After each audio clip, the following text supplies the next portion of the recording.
Hey, what's up, you guys? It's Jesse here at Bay Boy Views. So I just want to come at you guys with another video. So this one is going to be about Robert Greene's book, The Laws of Human Nature.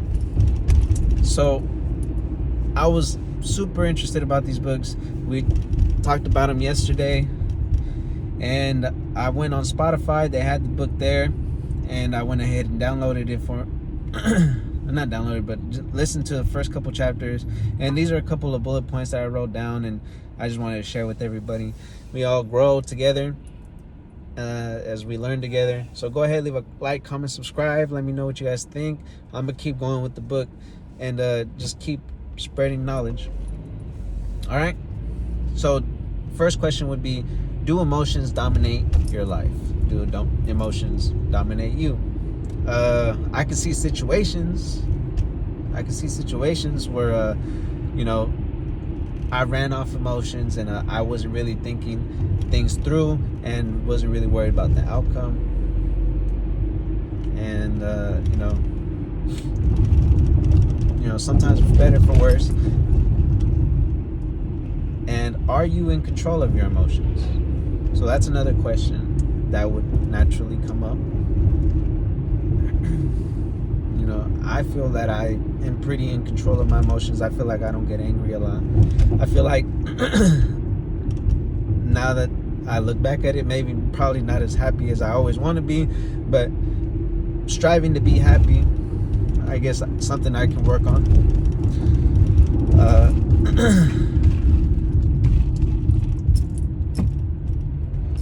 So he goes on and says that the tool that everybody uses to control their emotions is rationality. So simple enough. Humans are irrational creatures. So I guess that would mean that we naturally run off emotion. So I'm guessing that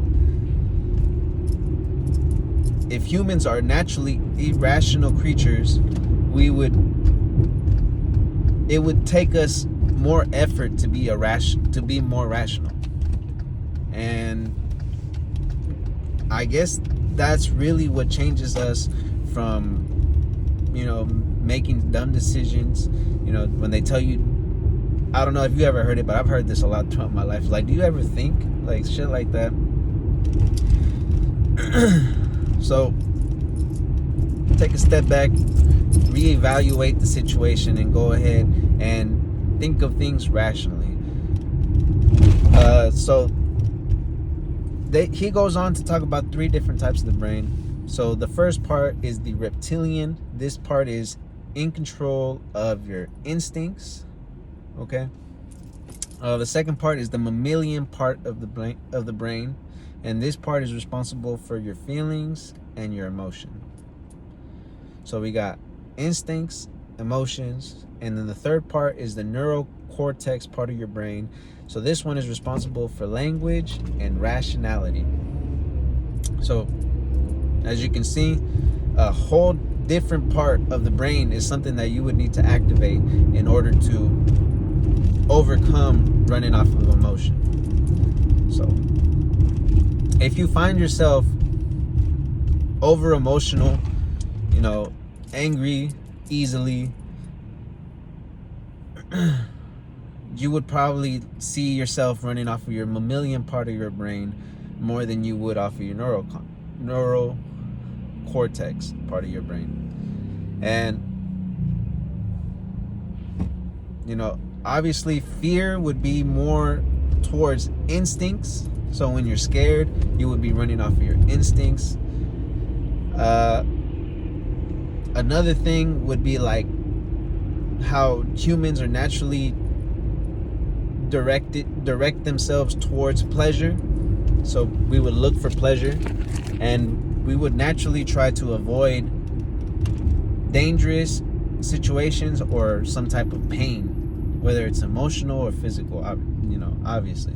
But fear would drive our instincts. Pleasure would drive up our emotions, and pain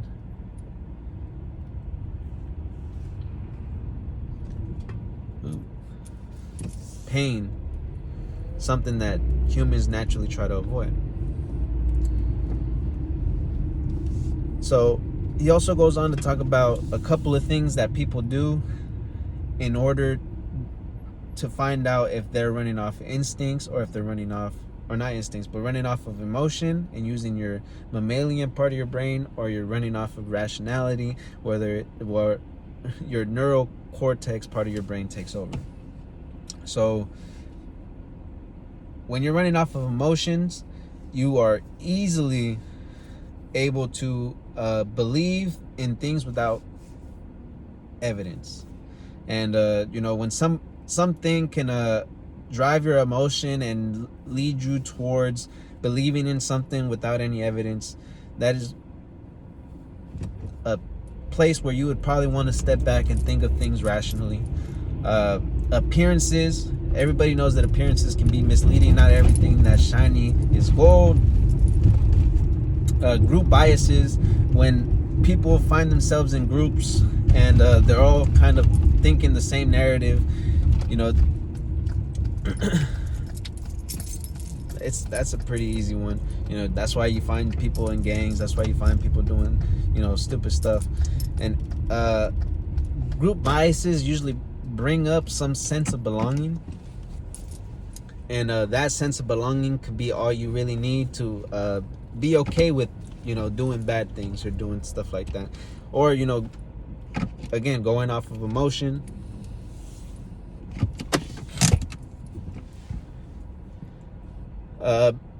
Running off emotions, people can blame others and think you're better than other people. Stress. So something he goes into the book and talks about is putting people under a load of stress. The military does it for their Navy SEALs, for their special operatives, because stress brings out your true character. And that's why a lot of people, when they get angry, when they get frustrated, they'll be in this foggy mindset and not think of things rationally, or step back so they can resolve whatever problem they're trying to solve. This is a horrible trait for a mechanic. If I can't get this freaking bolt off, I'm gonna be angry. I'm gonna throw my wrench against the wall, and I'm probably gonna cry, like, why can't I get this freaking bolt off?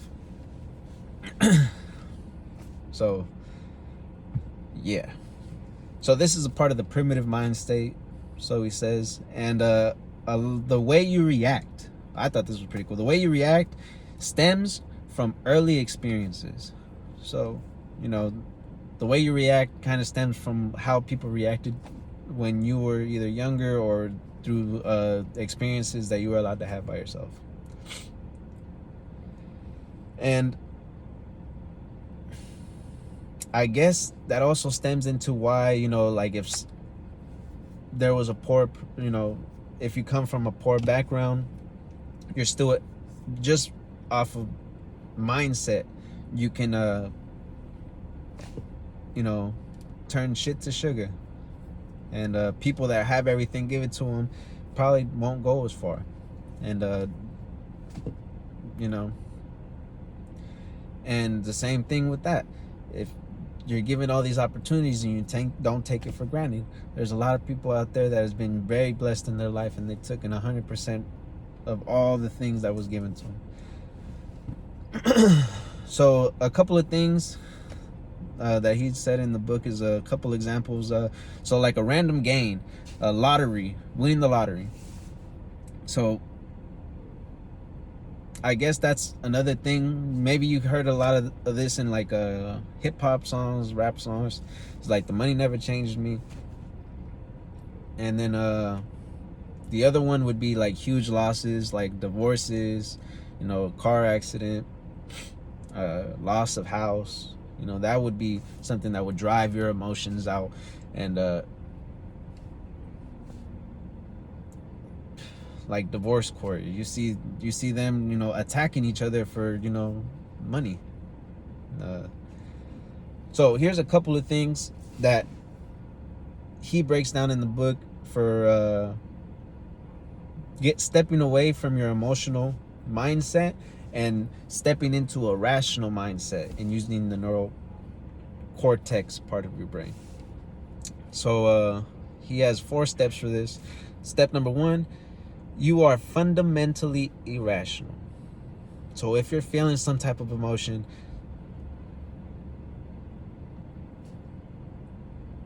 just wait. Emotions thrive off ignorance. So I guess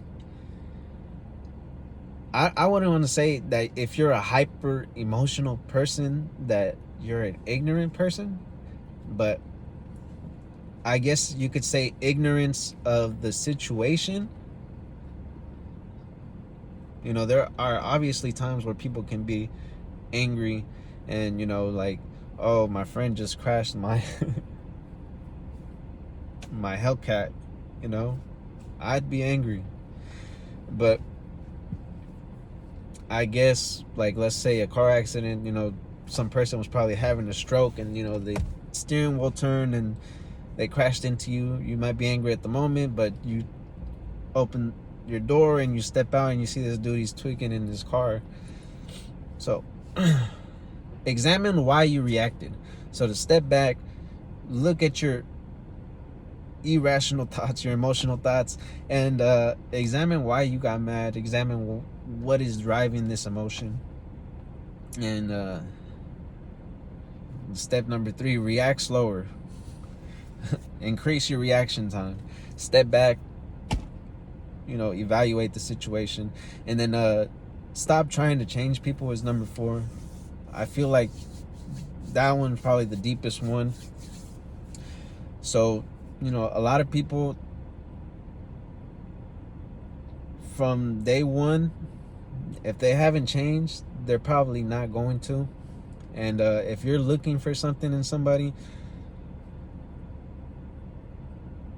and you're going off emotion, stuff like that, and you know, you see them going off of emotion of how they react under certain situations when you bring up certain topics, you know, unless you're able to bring them back into reality and have them have a rational conversation with you, and they're not going to get driven off by their emotions, they're probably going to be like that for a long time, and then that stems out into narcissism.